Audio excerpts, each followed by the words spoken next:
আজকে মুসলমানের ঘরে জন্ম নিয়ে আপনারা নামাজে আসেন না, আপনাদের হায়া নাই, আপনাদের লজ্জা নাই, আপনারা ফজরের সময় ঘরের মধ্যে ঘুমিয়ে থাকেন। বারবার বলার পর আপনারা আসেন না। কিসের জন্য মসজিদ বানাইছেন? তামসা করার জন্য? শুধু শুক্রবারে আসলেন আর ছবি তুললেন, এত মানুষ হয়, আমাদের গ্রামের সুনাম হয়, এটার জন্য? ফজরের সময় কোথায় থাকেন আপনারা? আল্লাহর কাছে তো জবাবদিহি করতে হবে আপনাদেরকে। ফজরের সময় ঘুমিয়ে থাকেন, লজ্জা নাই, শরম নাই, আপনারা মসজিদে আসেন না। কিসের জন্য আমারে রাখছেন? শুধু ওয়াজ শোনার জন্য? নামাজ পড়বেন না? এটা কোনো মুসলমানিত্ব হতে পারে? এটা কোনো মুসলমানের পরিচয় হতে পারে যে আপনি ফজরের সময় করে ঘুমিয়ে থাকবেন আর মসজিদে আসবেন না? আল্লাহর ওয়াস্তে অনুরোধ করি, বলেন আমি সবার সামনে, আমি কার পায়ে ধরলে পরে বলবেন আজকের থেকে আর ফজর নামাজ পড়বেন না? এই মুহূর্তে সবার সামনে আমি পায়ে ধরবো। বলেন কে আসবেন আমার সামনে? আসেন। যে ইমাম সাহেব আপনি যদি আমার পায়ে ধরেন আজকের থেকে আর ফজরের নামাজ আমি বাদ দিব না, আসেন, কে আসবেন আমার সামনে? আমি সবার সামনে পায়ে ধরি, বলি ভাই তারপর তুই ফজরের নামাজ যায়, কে আসবেন? আসেন, কে আসবেন? আসেন আমার সামনে, আমি নামাজের জন্য পায়ে ধরতে রাজি, ইসলামের দিকে আসতে, আপনার কাছে মাপ চাইতে রাজি। বলেন আপনাকে কি বললে আপনি নামাজে আসবেন? তারপরে নামাজে আসেন, তারপরে নামাজে আসেন। বলেন কোন ছোট বাচ্চার পায়ে ধরবো, কোন মুরব্বীর পায়ে, যুবকের পায়ে? কে আসেন? আসেন, আমি পায়ে ধরবো, বলবো ভাই তারপরে তুই ফজরের নামাজে আয়, আমি ধরতে রাজি, এরপর নামাজে আসেন। নাহলে মসজিদ দিয়ে কি করবেন আপনারা? আল্লাহর কাছে কি জবাব দিবেন?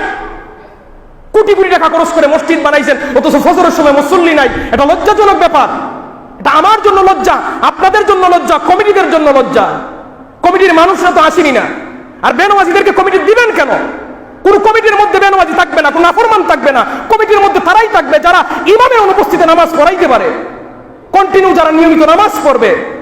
কিন্তু দেখা যায় আজকে কেমন অবস্থা, শুধু আপনাদের মসজিদের ব্যাপার না, তাম বাংলাদেশের যত মসজিদ আছে অধিকাংশ মসজিদ কমিটিরা নামাজ পড়ে না, ঠিক না? কথা বলেন না কেন আপনারা? অধিকাংশ মসজিদের মুতওয়াল্লি, সেক্রেটারি, ক্যাশিয়ার, ঘুষখোর, সুদখোরদেরকে হাতে আমরা দিয়ে দিছি। নাফরমানরা আজকে দখল করে নিয়ে যাচ্ছে সবকিছু। সম্মানিত হাজিরিন, আপনারা আমার প্রতি রাগ করতে পারেন, আমার কিচ্ছু আসে যায় না। আপনারা আমাকে বিদায় করে দিতেন, এটা আমার কিচ্ছু আসে যায় না। কিন্তু আপনাদের প্রতি আমার অনুরোধ, নামাজে আসেন। আর যদি নামাজে আসেন না, আমাকে কেন রাখবেন আপনারা?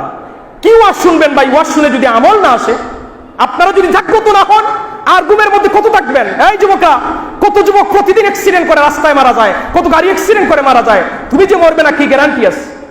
আপনারা ফজরের সময় ঘুমিয়ে থাকেন, এটা অত্যন্ত লজ্জাজনক ব্যাপার। আমি অনুরোধ করব প্রত্যেকে ফজরের নামাজে আসতেই হবে, প্রত্যেকে আসতেই হবে। নাইলে আমি মিশন নিছি, বাড়িতে বাড়িতে যাবো, আপনার শরম পাবেন। আপনার বাড়িতে হাজির ফজরের নামাজের পরে, আপনি গালি দিলেও হাজির, আপনি মারলেও হাজির, আমি যাবোই আপনার বাড়িতে, আসাই লাগবে আপনাকে। আপনি যদি মুসলমানের ঘরে জন্ম নিয়ে থাকেন, কেন আসবেন না? আপনি আশা লাগবে নামাজে, নামাজে অবশ্যই আসা লাগবে। অন্তত পক্ষে পূর্ব দেবারাই, দক্ষিণ খাগাইল কেন্দ্রীয় মসজিদ থেকে সারা বাংলাদেশে একটা মেসেজ দাও, এই মসজিদ থেকে ইসলামের দাওয়াত শুরু হোক। এই মসজিদটা পরিপূর্ণভাবে, এই গ্রামের মানুষ পরিপূর্ণভাবে ইসলামের বিধিবিধান মেনে চলুন। আপনারা চান না? বলেন ইনশাআল্লাহ, বলেন ইনশাআল্লাহ। আজকে থেকে আসবেন তো? আল্লাহ যেন কবুল করেন, বলি আমিন। ওয়া আখিরু দাওয়ানা আলহামদুলিল্লাহি রাব্বিল আলামিন।